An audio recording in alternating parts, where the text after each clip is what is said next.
1490 WLCX, real news and great conversation for La Crosse. Here's your Daily News Roundup.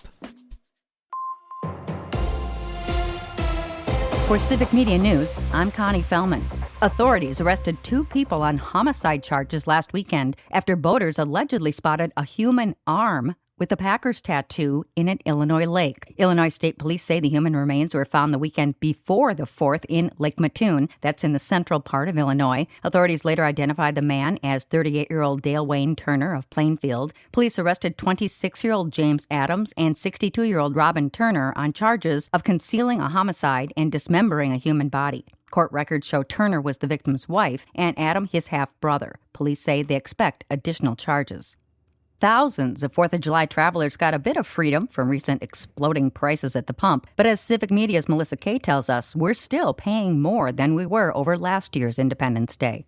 Gas prices fell 8.3 cents over the last week, landing at an average of $3.55 on Monday. This is 41.4 cents per gallon, lower than a month ago, but almost 63 cents higher than this time last year. Officials at Gas Buddy say prices fell in nearly every state over the last week, with diesel declining in all 50. The national average of gasoline on July 4th priced in at the third most expensive Independence Day on record at $3.74. While oil prices are down, Gas Buddy officials say continued Ukrainian attacks on Russian refinery infrastructure is forcing Russia to shift from fuel exporter to importer. This is tightening global supplies and putting upward pressure on prices. I'm Melissa Kay, Civic Media News.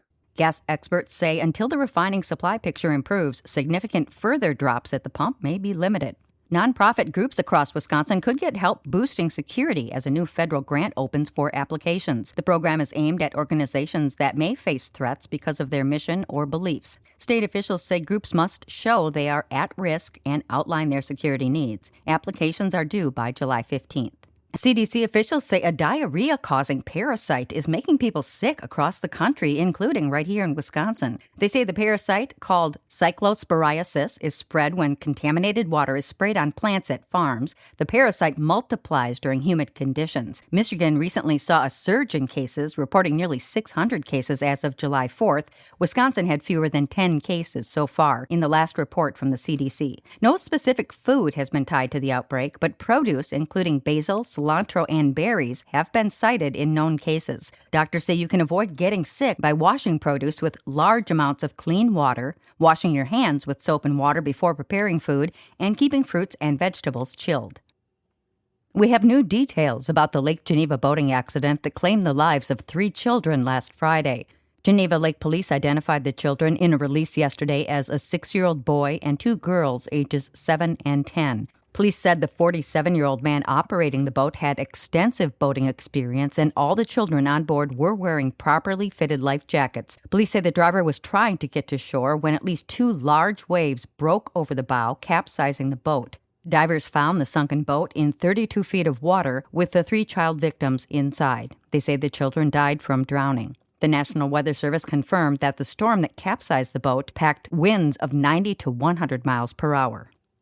A Rice Lake man is charged after allegedly trying to hire someone to kill the mother of his child following a custody dispute. A criminal complaint shows Tyler Crotow was in jail earlier this month for a separate case when he tried to hire a fellow inmate. The inmate told officials that Crotow repeatedly said he wanted his ex to die and that he wanted it to look like a fatal overdose. His plans included having the inmate's female acquaintance befriend the woman, then provide her with a fatal dose of drugs. Crotow is charged with solicitation of first-degree intentional homicide and faces up to 12.5 years in prison, a $25,000 fine, or both. And that's your state news update. I'm Connie Fellman for Civic Media News. A comeback win in St. Louis. Hi, I'm Mike Clemens with sports. Baseball, the Brewers were down 3-0, then scored 4 runs in the 7th to beat the Cardinals last night, 4-3. David Hamilton could miss some time. The speedy third baseman rounding first on a 2-run RBI double during that 7th-inning rally and left with tightness in his left hamstring. Pat Murphy. Yeah, I don't know. As hamstrings go, they usually take a little time, so I'm anticipating it's going to take a little time. Today it's a doubleheader against the Cardinals. Jacob Mizorowski with a starting Game 1. World Cup Soccer, the USA eliminated by Belgium last night, 4-1. The USA's head coach asked if news of President Trump calling FIFA was a distraction for the team. I think we were not good enough today. We don't need to find another excuse, or wasn't our day. It wasn't a situation that affect us on the group. That's USA head coach Mauricio Pochettino. With sports, I'm Mike Clemens. That's your Lacrosse News Roundup from WLCX. Find more news anytime at lacrosseeagle.com. Subscribe to this podcast on Spotify, Apple, or wherever you find your podcasts.